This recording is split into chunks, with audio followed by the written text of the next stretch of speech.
You're a great mom. I don't know. I'm fine with Trevor, but with Phoebe, she really keeps me on the outside. That's normal. She's an awkward, nerdy kid. Maybe a new home can be an opportunity to start fresh. I just wish she'd get into some trouble. There's still time.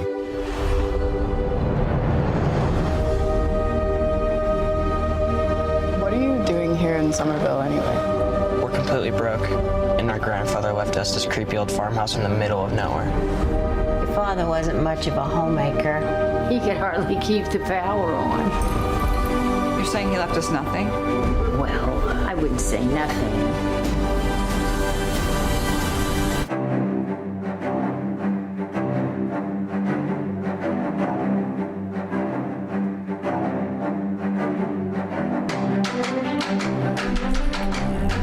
So, a few things confirmed during this new movie. For those joining us, we are talking about the new Ghostbusters movie that just got released recently.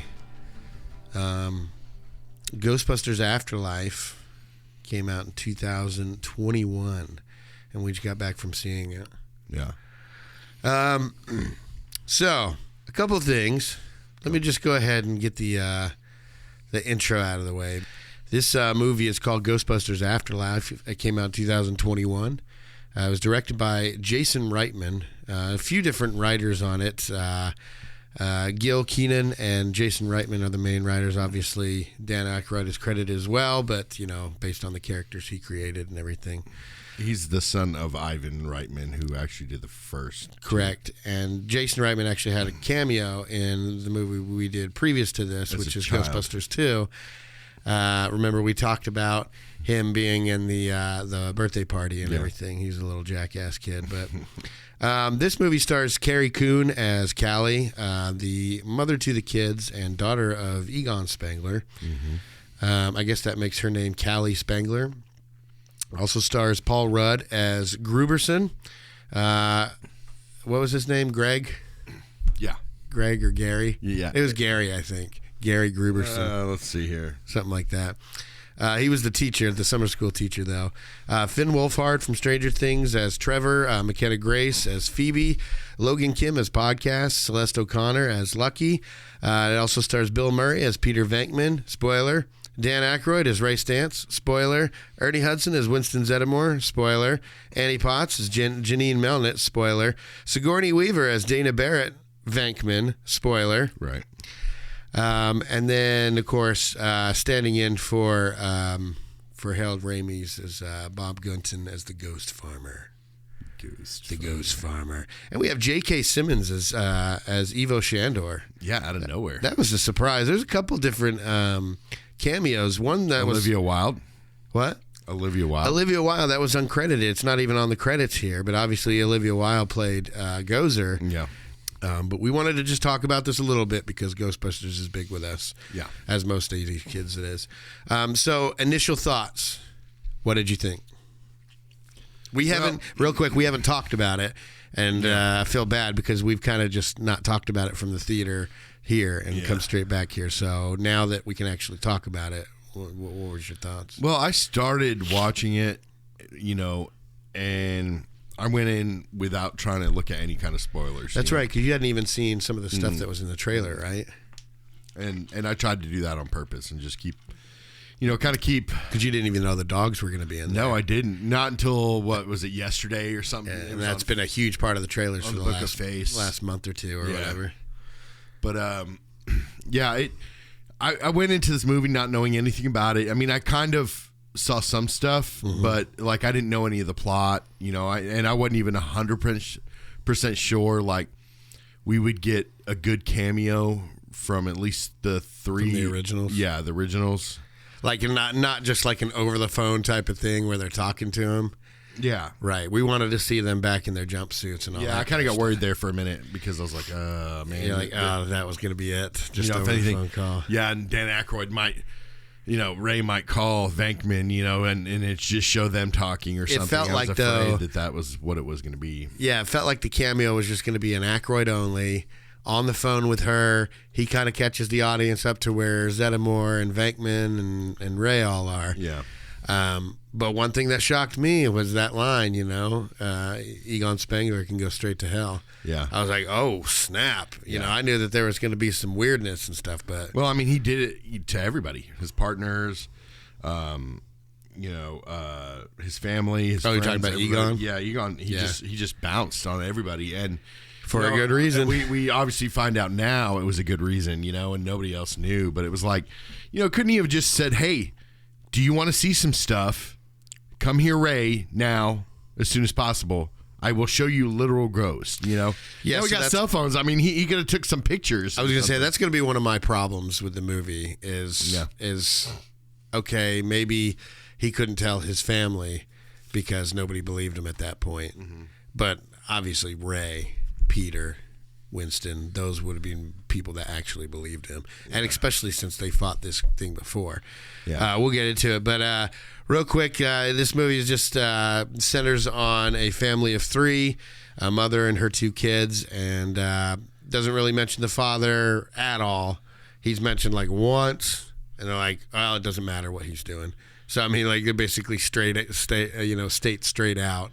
Yeah. It doesn't matter what about the father. Ignore that. And it wasn't, a linchpin for the story, No. It really wasn't. It wasn't a we didn't need to know detail of it. It was reminiscent of what we talked about in the last episode with Dana Barrett. Now she has a kid, and the husband it doesn't matter who the father of the baby was. He's gone now.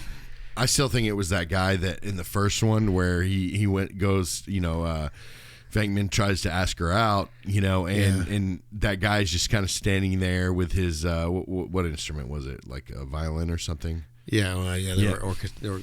Yeah. That's a good word.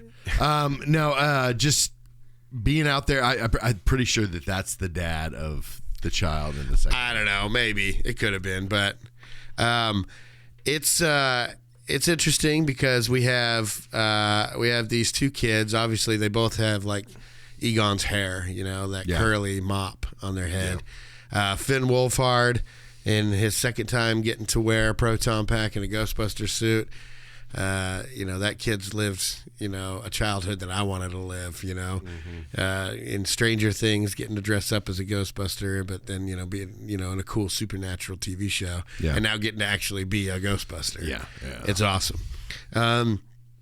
So, they come to the house, or they come to the farmhouse, shenanigans, aside. Shenanigans start and everything.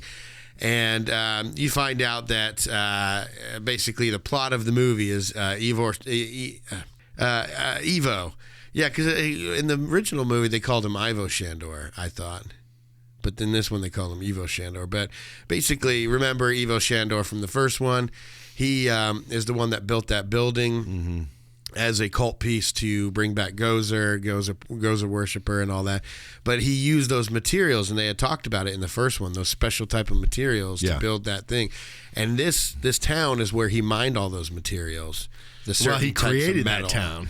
Right, he built the whole town, but there's like a map of the town from like thousands of years ago, even though the town's only like 100 years old or something. So, but that's where he got the metal from. I thought that was a cool idea. Yeah, and it was a way to connect it to the first and second one. Look, with this, I just saw it as this was huge fan service movie. Oh, absolutely! I love when they do this for nostalgic type films. Yeah, I love when they do it right. And in Ghostbusters Afterlife, they did it right. They really did. Now, here's what I'll say. I've said that Ghostbusters 2016. The Paul Feig one. I've never heard of it. That one is not a Ghostbusters movie. Yeah. We talked about it in the first one, like in the first Ghostbusters one episode that we did, where it's they all did great. They're all great actresses and actors in that movie, and they were funny and all that. But it wasn't a Ghostbusters movie. No. It was a movie about catching ghosts and fighting ghosts. Yeah. But in some kind of a neon blue special effects orgy at the end. That was ridiculous. But It wasn't Ghostbusters. And this movie, I don't think is Ghostbusters either. For me, Ghostbusters, it's clear to me now that it's always going to be part 1 and part 2. And for the reasons that we've already stated in those 2 episodes. Yeah. So, which you guys can go back and listen to those 2 episodes and see what we're talking about. This one isn't Ghostbusters. That being said, though, it was a good movie. It all it did was really a fan service movie. It brought back the what was the good that people liked from part 1, Gozer. Yeah. It had Gozer was pretty much the main thing again. Yeah. So was it a retread? Yes, but did it pay good fan service? Yes, it did. Did it go overboard? Entirely with the little Stay Puft Marshmallow Man. There was absolutely no reason to have those in the movie, and it made no sense. But it was, a little wink or whatever. I liked it. I mean, I thought it was a bit silly too at times, but I mean, it just kind of like near the end where that kid came out covered in marshmallows. It was just kind of a way to. I feel like it was paying homage to the roots. Of course. Of Ghostbusters is paying homage to it, which I respect that. You know what I mean? It's a love letter to Ghostbusters. Yeah. And I mean, I respect that because it is a nostalgia film, and when they do it right, like they did in this film, it is paying 100% homage to the fan service and to the originals, and I don't have a problem with it. And you could definitely tell it was a kid of the 80s that liked Ghostbusters. Yeah. This kid is unique in that he was actually on set in the first 2 movies. And in the second movie, he actually was on screen for a little bit of it. Yeah. So you could tell that he, had that nostalgia. He brought back the musical themes. Yeah.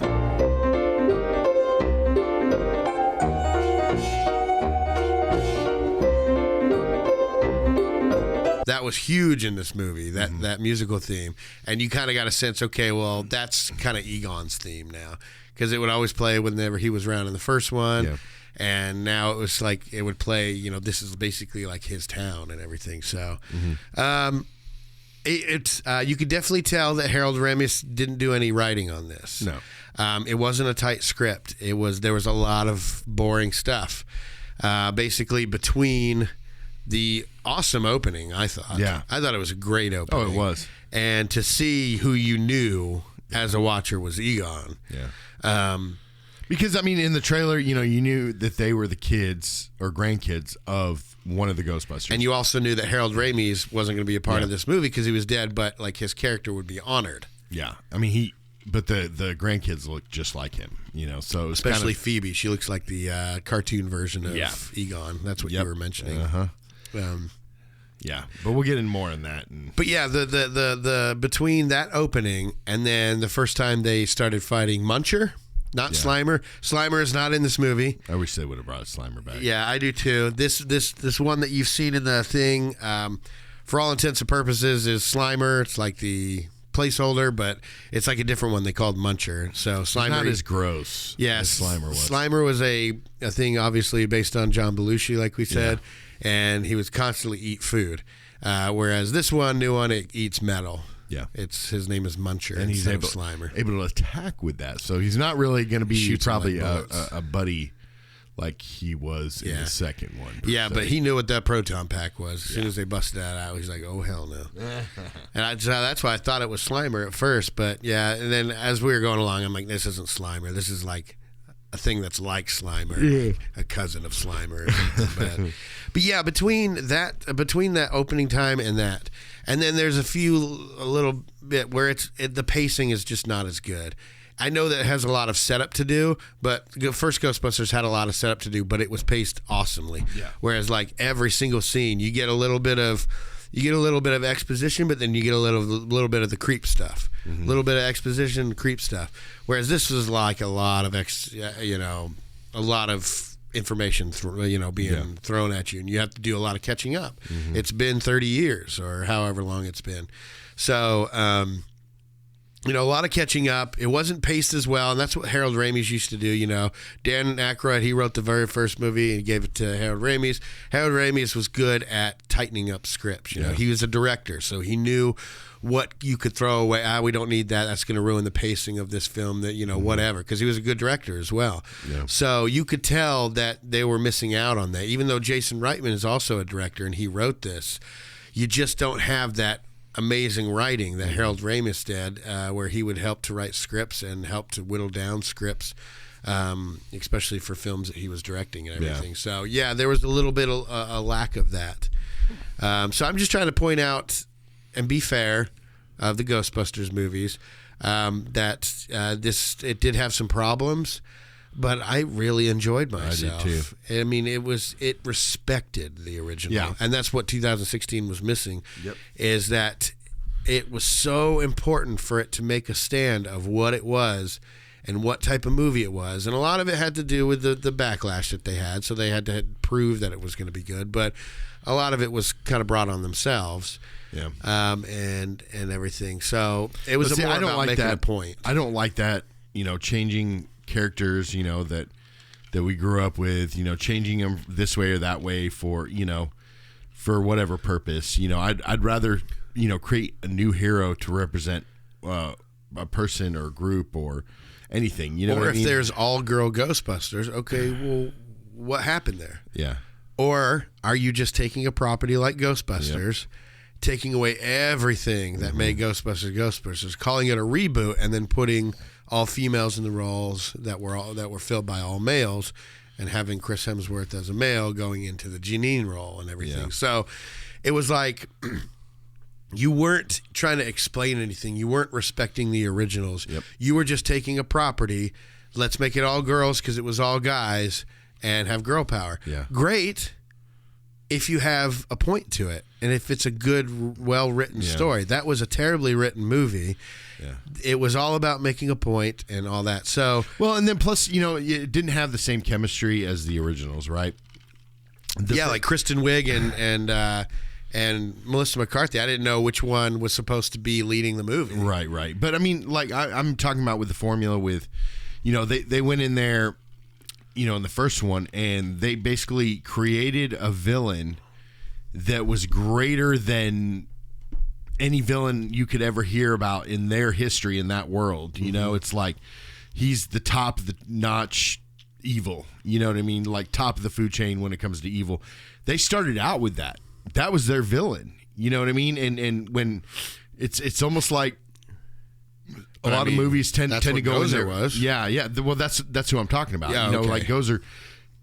They went Gozer, and that's why I don't like with films when they don't just come in like full force. They just kind of ease it in. Let's just get a bad guy that we know we can beat. Not like with Ghostbusters. It's like, Gozer, you're like, okay, this is like a evil god or something like that, and they're expected to beat him, and then they do. You know what I mean?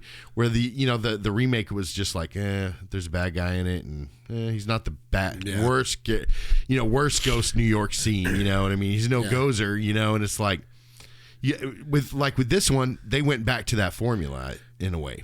Yeah. It did. It wasn't like a working formula. Yeah, it wasn't paced like we had talked about in the last one. The how part 2 mirrors the first one, and the good parts about that and the bad parts about that. This was definitely paced a completely different way. I think you could tell like halfway through the movie where it was going, and you're like, okay, well, Paul Rudd's going to be the keymaster, and the mom's going to be the gatekeeper. Well, at first I was like, well, let me think about it, because do they want to pull Paul Rudd out like 2/3 of the movie and just kind of basically put him into a dog suit at that point? Dude Same thing disappeared. With the mother. Yeah, I know. He know what I mean? Disappeared for the whole. Like I wanted it. The only thing is with this movie that I didn't like, I wanted to see more of Paul Rudd reacting to this. It's like, did you want to see him with the proton pack? Yeah, in a way. But we know that he was serving as the Rick Moranis role. You know what I mean? So we knew, and to introduce the kids to what was the OG, back in the day. I think you would be. If you were a true fan of the Ghostbusters in this world, from when you were a kid or whatever, you would kind of think that he would be more ecstatic that one of his students is, the literal granddaughter of one of the Ghostbusters. Yeah. But he was more fascinated with the gadgets and tools and stuff. And I kind of felt like with a lot of Ghostbusters, they don't look, all the fans and all the people in New York that are glad they're saving them, they don't look at them like individuals. It's almost like they're the Ghostbusters. They're faceless, nameless people, but they're the Ghostbusters. But remember what we've been talking about these 2 episodes about how these people forget. The whole city forgets. It's really weird. It's like it's a plot hole. But we explained it in part 2. Yeah. So or at least my version of it, or your version or whatever. But it's. There's certain. I think it always has to do with belief. Yeah. Right, so they had everything pop off, and then 5 years it took everybody to forget. I mean, even the daughter wasn't like, ghosts, talking about ghosts. Oh, well, my grandfather was a Ghostbuster, a literal Ghostbuster. She knew, though, but I mean, if you saw at the end, she's like, why didn't you tell me my grandfather was Egon Spengler? And she's like, well, it doesn't matter because he came out here, and the mother even said he left his partners, he left his family. Yep. But it was kind of weird because, you would think that maybe growing up, she, at a certain point in her life, that she would be kind of looking into her father and looking at like who he was and what he was about, and that kind of thing, and not justifying or saying, okay, what he did was right, but still finding out who her dad was. You would think that she would have an eye for it in a way. You know what I mean? But not be totally clueless, 3/4 of the way through the movie. And not find out anything until like later on, you know what I mean?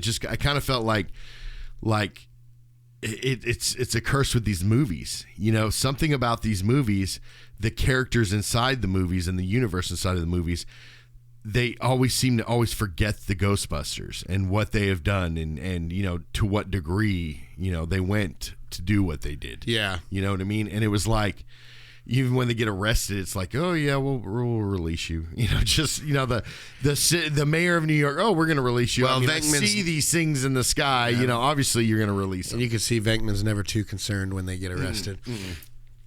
No, all right. he loves it, just like in this movie. I mean, because he went to become a professor, right? Right. So and then he went back to academia, or Dan Aykroyd, Ray was saying that he was studying like fame and. No, he was advertisement. Remember? Advertisement. Yeah, that's what it was. Yeah, just about the fame part of it, which we've talked about the last 2 episodes. Like, he's the face of it and everything, but like Ray's like the real Ghostbuster. And like I said, I don't want this episode to be really long. Just kind of give our quick little impressions. I loved it. It just brought me back to the original Ghostbusters. And I really did love it. I mean, and the fact that they came back and it was literally pretty much the original Ghostbusters that saved the day again. It had to have been pretty as cool for them. Yeah. Like, because I mean, really, that's like a day or two's work, right? You just come in, you put on the cool suits and your proton packs, and you're like, I look awesome again, Yeah. and everything. I'm a little grayer and everything, and a little bit more around the waist and everything, but I'm awesome. Look at me. I'm a Ghostbuster again. But then we get the setup. Then we get the setup for a very possible future film, because Ernie Hudson's character ends up, basically hinting that he's going to start everything back up again. Which that's would be what awesome. I got from it. Especially if you get Egon's kids. But just seeing Bill Murray up in that suit again, I mean, well, and they lit up as old as he looks. Same thing with Dan Aykroyd. They look so old. Yeah, and in typical Bill Murray fashion, just like in Zombieland. Yeah, kind of phoning in his performance, kind of just coming in to have fun. Oh yeah, he's not even acting anymore. Yeah, this is not Venkman acting. No. This is not this character. This is Bill Murray just pretending to act. And you got to admit, Sigourney Weaver probably tamed him quite a bit. From the second film to this one. Well, he probably respects her as an actress, and it doesn't really state. it doesn't really state that they are actually still married. In the credits, it does. I know. Her name is Dana Barrett Venkman. Yes, I know. And come on, why else would they be playing around like that? I know, if they weren't together. But like she was very friendly. Come the second one where it was like she was buddies with all of them. I mean, we've all talked of them about respected that. Yeah, but I'm just saying like I have things to say about her in the next one. I mean, did have things to say. I just the only thing I wish they had was Rick Moranis come back. Yeah, even if it was for like 3 seconds. I was hoping that one of those post-credit scenes would be like him and Janine, like she comes, she's doing all her things and then she comes home. Yeah. And, Lewis is there. Watch, we're going to miss some kind of like Easter egg that we didn't see, that had him in for a split second. I just hope that Janine is somewhere she's got Lewis at home. And they're married. Yeah, and the daughter just kind of laid into Janine. Did you notice that? But Janine like kind of thought it was a little hilarious. But when they were talking about the house and what he left Egon's daughter. Yeah, Egon's daughter. My bad. But Egon's daughter and her kind of they were getting into it. But it was funny because Janine was just like, She's like, you guys scared? Not really. But yeah, I didn't know if it would be one of those things or whatever. I think Paul Rudd was good. I'm glad that it wasn't like some kind of a crazy. I'm glad that he had a small role like he did. It was good to focus on the kids. It brings kids into it. Like kids watch the first 2 movies, but they weren't necessarily kids movies. The second one was obviously made more kids movies. We had talked about the cartoon and everything. Yeah, in a way, it's still a little freaky. I mean. We'll talk about it. We've right. It was freaky. Talk about it, but I mean, it had some legitimately scary parts in part 2 and everything. And this one does have some legitimately scary parts, like Zool's voice, Gozer's voice, and Zool's voice in their mom and her eyes and everything. And of course, we had to open up the trap. They knew something was in that trap. But Paul Rudd's character, what the heck was that thing?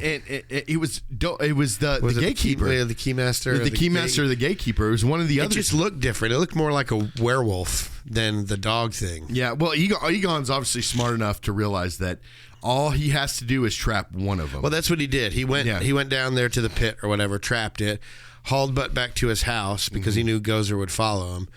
And then tried to trap him, and obviously it all broke and everything. And so, I mean, it was Egon's plan from the get-go. They just followed through it.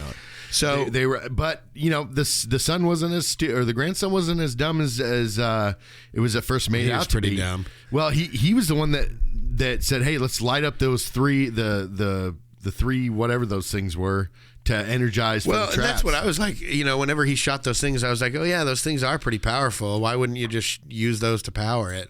Although I think they're supposed to dematerialize things. But anyways, that's if you cross the streams. If you cross the streams. Remember that they're like they started crossing the streams. They're like, wait, she's uncrossing the streams. Yeah, but that was actually pretty cool. Yeah. So so the kids, the 2 older teenagers are pretty useless. But they're just kind of along for the ride. I see them as the Venkman and Zeddemore of the kids. Probably Finn Wolfhard is more of like a Zeddemore, where he just mechanic. He doesn't know any of the science stuff. Yeah, and he's just like happy to be driving the car or whatever. That's pretty much the whole thing he did, was just drive the car the whole round.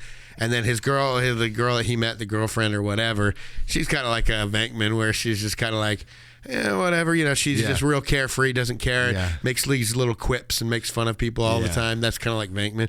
So I saw podcast as like the Ray. Oh, yeah, absolutely. Kind of like the heart. The fact that he comes out covered in marshmallows was just like Ray. Which looked a lot better than the shaving cream from the 80s, I'll tell you that.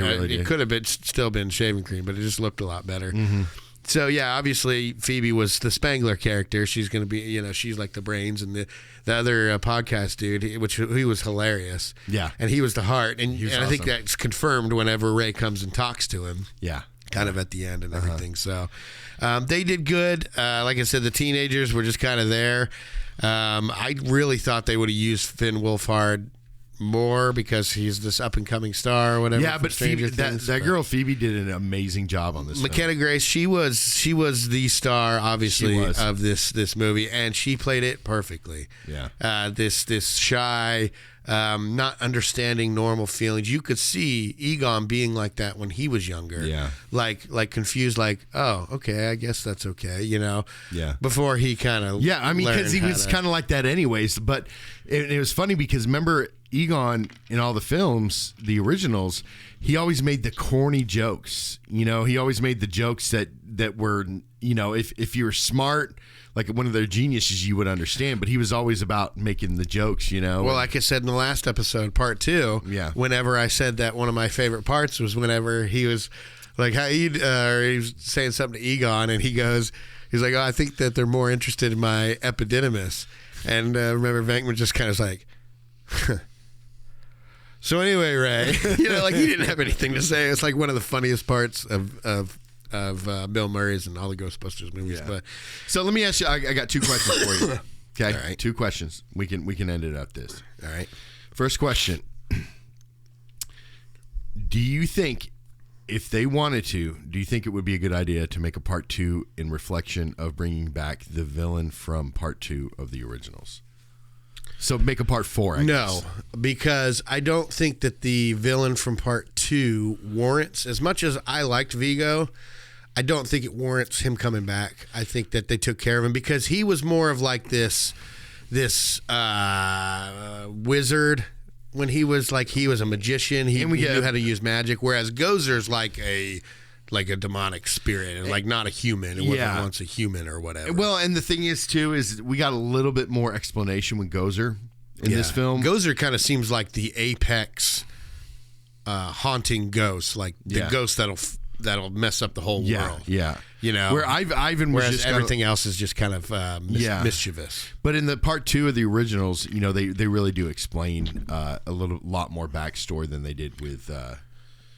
Oh yeah, and we like we had talked about, we enjoyed that they actually gave it more backstory, but it's really a one-off. I didn't mind him being the villain of the second one. I thought it was. I still thought it was well done, but I don't think it warrants him coming back or anything. I thought it made sense to have Gozer because, I mean, that's kind of like the apex ghost. You have all the other ones that are kind of just causing problems. This one will actually end the world. Yeah. It's more of like a spirit than a ghost. Right. As in not used to be a human or whatever. Okay. But, so I don't think that it warrants that. But I do think warrants a sequel with this I don't know, with this cast or where they go from here, because obviously the Ecto one's back in New York now. Yeah. So now do we follow these kids? And they're back in Ernie Hudson's character. Yeah, so now are we following the kids or are we going back to Ernie Hudson training up a new squad of whatever because he's infinitely rich somehow? Yeah, I think he became a doctor apparently in this film. Because he's a doctor now. Zeddemore? Yeah. I thought he started like some kind of a business and that's how. Yeah, but he became Dr. Zeddemore. Maybe I missed that. I know that he went back to academia. Ray had his bookstore. Zeddemore had like a business and did what he did and everything. I think it'd be cool to bring back like I don't know, maybe do a mini series or something, Yeah, that might be cool, like a Netflix type of thing. Yeah. That'd be really cool too, because then you could, that'd be cool if you could do it around Gozer again, but I think doing that for a third time would be a little ridiculous. But, I mean, they never got rid of Gozer. Gozer's in a trap somewhere. Remember, they all got trapped. Yeah. So I don't know what they're going to do with those traps now. Well, and then they were saying, kind of launch them into space. Well, the main the holding tank. Remember it was blinking red? Yeah, but nothing had been loaded up there. Maybe Slimer's still in there. Probably. Because remember, he was just hanging around the house or whatever. But anyways. My second question. What's your second question? Do you think this is Bill Murray's most well-known role? I mean, I'm sure a lot of people would disagree. Aside from TV, aside from Saturday Night Live and his time on there. His most singular role, it's up there. It's at least top 5. I would say that because what are Caddyshack was pretty good. He was a very well-known role in that. Yeah, one but he was too. still kind of a side character in that, just kind of a funny person that just was by himself. But he is well known for that. There's What About Bob with him and Richard Dreyfuss. Scrooged. It's one of our favorite Christmas movies. Yeah. Yeah, and there's plenty others that he did, but yeah, I definitely think there's at least top 5, probably even top 3, is his role as Bankman. Have we already talked about doing like a Bill Murray month? No, that would be a good thing to do. It would be. He's just so weird, though.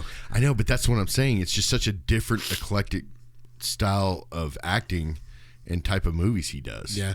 Hey, did Zeddemore change at all from 1989? No. He looked the exact same. Mm-hmm. He's like another one of these Keanu Reeves and Paul Rudd. Mm-hmm. Paul Rudd and Winston Zeddemore in the same movie. Yeah. Never aging. What was it? Ryan Reynolds went on one of the late night show programs and was talking about how he has got Paul Rudd became that, because he's been rated as the sexiest man alive. Pissed Ryan Reynolds. Yeah, it pissed him off because like Paul Rudd's in his 50s, right? Yeah. And so is Ryan Reynolds, I believe. Yeah.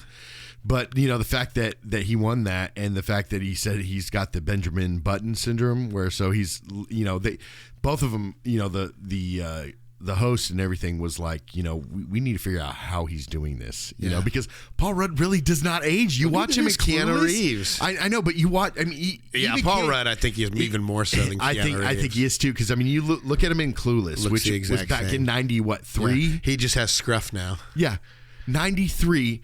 Then to now. Yeah. I mean, or even the Halloween Part 6. Yeah, when he played Tommy 28 Doyle. years, 30 years, the guy still looks like he's in his 30s. Yeah. Yeah. Good genes, I guess. Yeah, good genes. He looks like he's a very happy individual. Doesn't have that's probably the key right there. Yeah. Lots of slapping the bass, man. Doesn't what? You remember that? I love you, man. He's like, slapping the bass. I can't believe I've never told you I play bass. Really? Oh yeah. I slap the bass big time. What is that? You sound like a leprechaun. No, that's a reggae guy. I just did reggae. Doesn't sound reggae? No. Slap the bass. No. How does it? It's like big time. Big time. Big time. Slap the bass, big time. Slap the bass. That sounded like Borat. Yeah. Slap the bass, big time. That's better. I love to do that movie sometimes. It's so funny. All right, so kind of final thoughts. I thought my final thoughts on this was it could have done with some Harold Ramis writing on the script to tighten it up.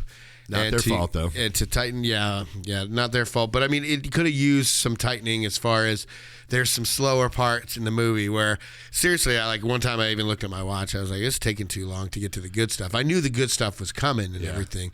But, there was a bit more in the other movies. Yeah. And it was real quick. Yeah.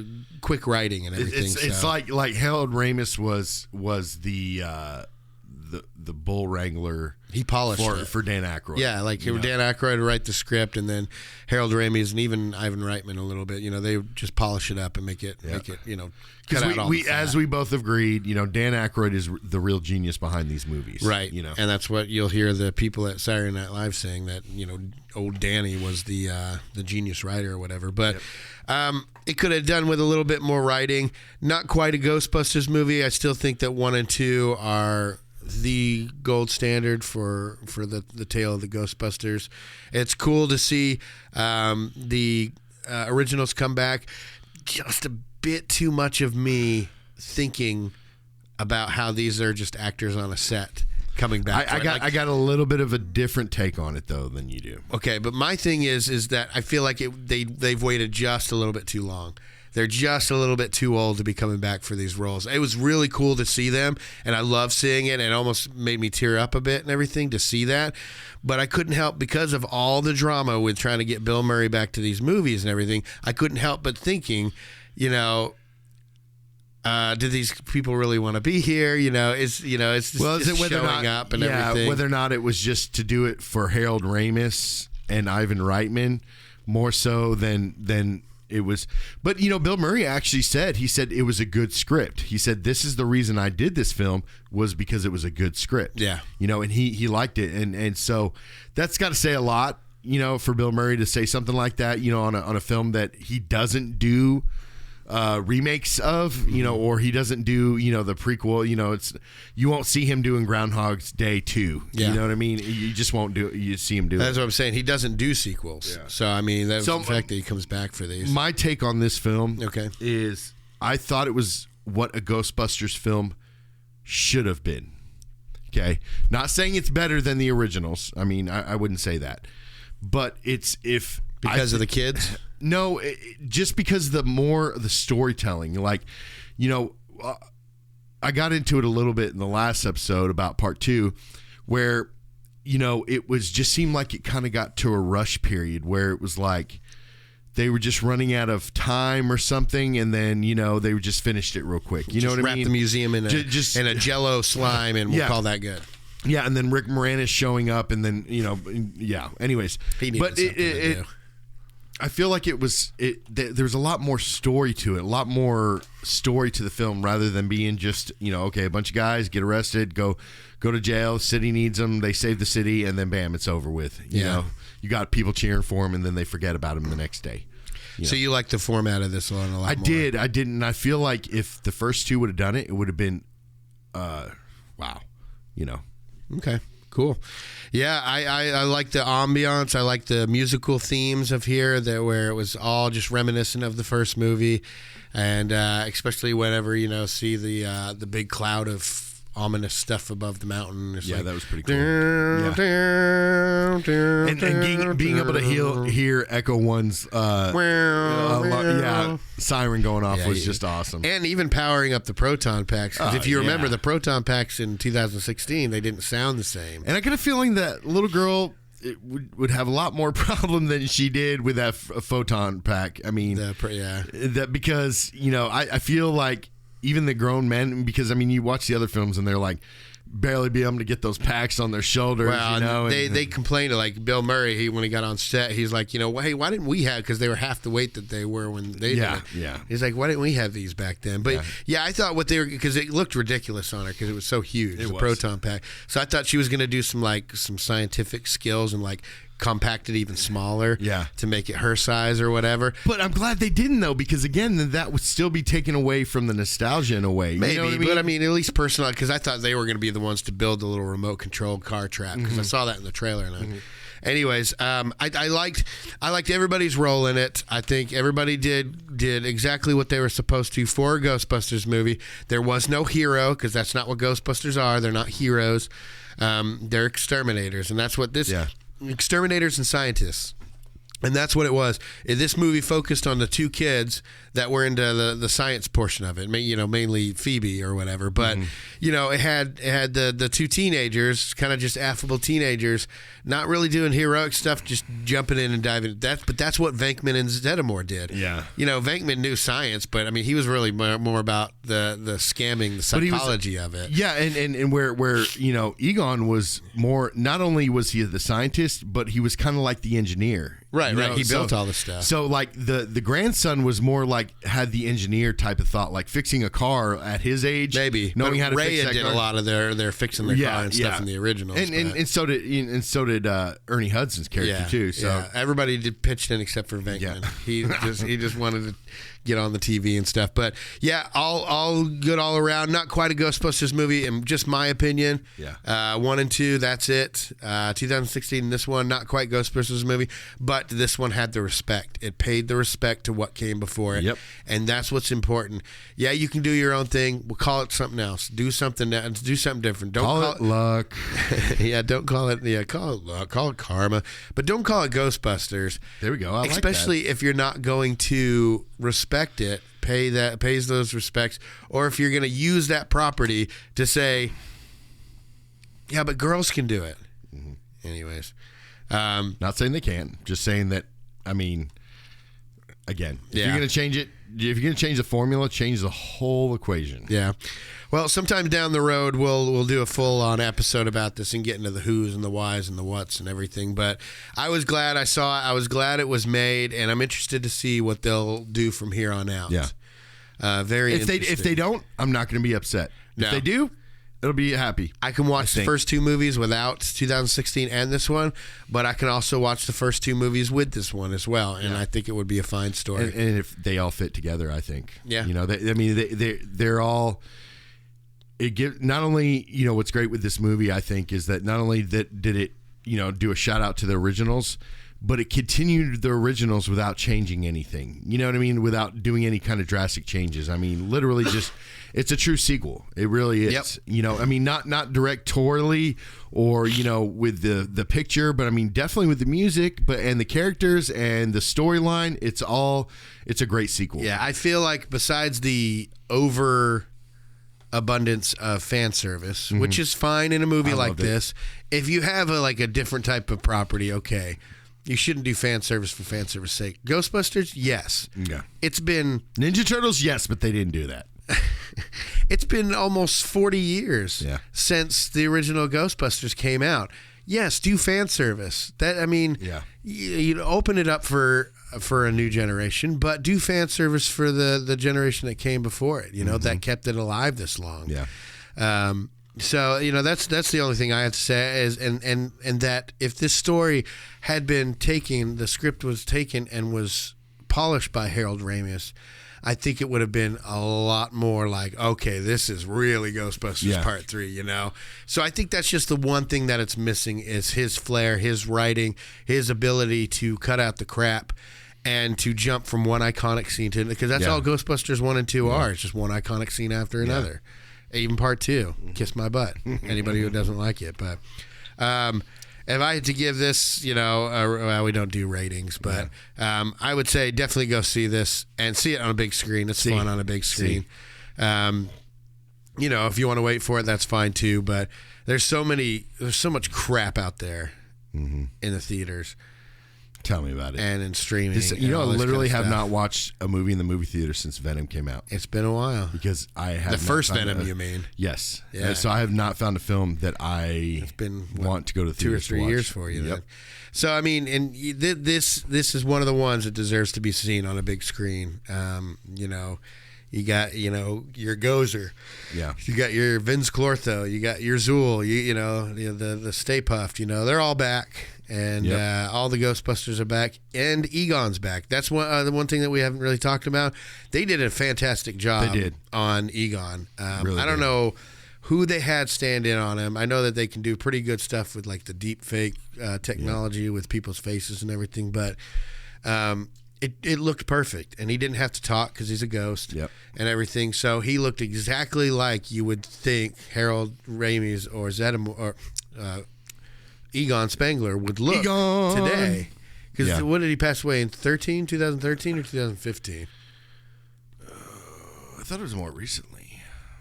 I thought it was like 15 or 13, 14. Okay. 2014 is when he passed away. So, I mean... Thank God he didn't get to see that 2016 movie. Yeah, I know. But, I mean, 6 years ago... And, you know, I'm looking at a picture of him now when he's quite older with, you know, with his gray hair and everything. And, man, that was just such a cool rendering of him. It looked great, I thought. And, you know, him in the shadow looked great at the beginning, too. Anyways, this is good for the feels for those of you that want to get all the nostalgia, the feels, the fan service and everything. And it's a pretty good story. I just say pretty good, but it's a pretty good story for anybody who wants to jump into the Ghostbusters now. Do you agree? I agree. Okay. I second that. All right. If you guys want to get a hold of us, we're on all social media at The Post Credit Podcast, except for Twitter. We're at The Post Credit. Our email address is thepostcreditpodcast@gmail.com. We have a website. It's www.thepostcreditpodcast.com, and we're on YouTube. We appreciate you guys listening. We'll see you next time. Call it luck. Call it karma.